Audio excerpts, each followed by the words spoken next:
What if a life lived over 300 years ago could actually teach us something about how we connect with our families right now? Today, we're going to dive into the story of a man named Sangji Byun, and trust me, it's a powerful lesson in what really matters. So let's start with a big question, one that kind of gets to the heart of it all. What does it really mean to care for your family? Is it just about fulfilling some kind of obligation, doing what's expected? Or is there something deeper, something more sincere going on? Well, a pretty incredible answer might just come from the life of Sangji Byun. And his story isn't just some dusty piece of history. Nope, it's more like a masterclass in what sincere, from-the-heart devotion actually looks like.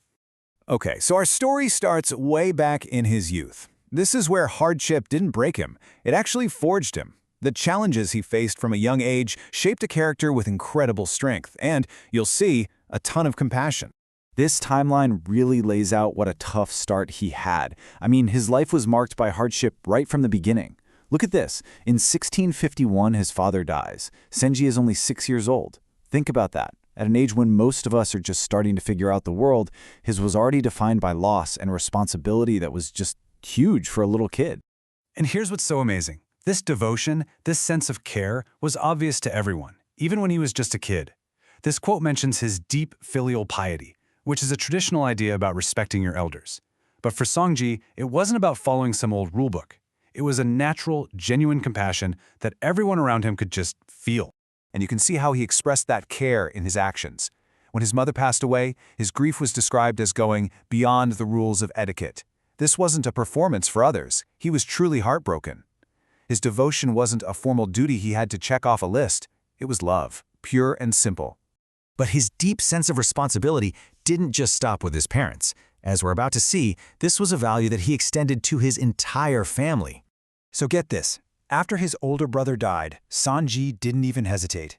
He took in his brother's kids and raised them as if they were his own. And we're not just talking about putting a roof over their heads. No, he saw them all the way through to adulthood and even arranged their marriages. That is a profound, life-altering commitment. And his compassion didn't stop there. When his younger sister was widowed and fell on hard times, he stepped in to support her too.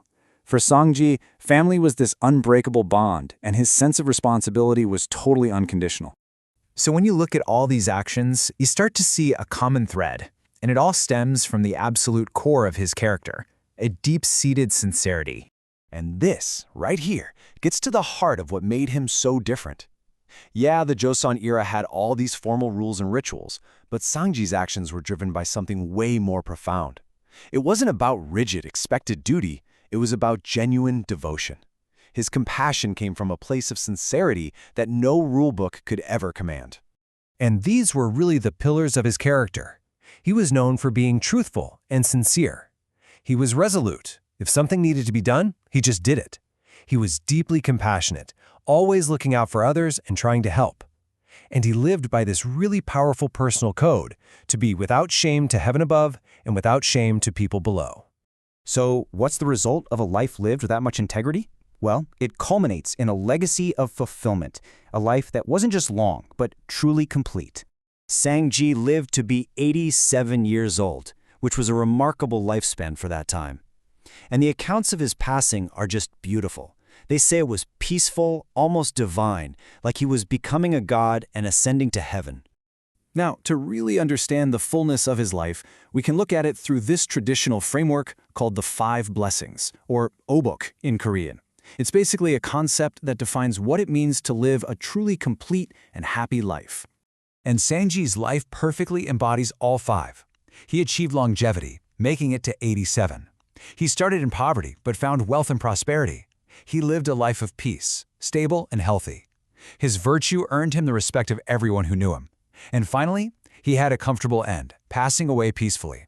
His life was, quite literally, the definition of fulfillment.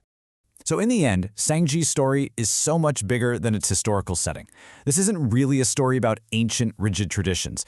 It's a universal story about the timeless, incredible power of a sincere and compassionate heart.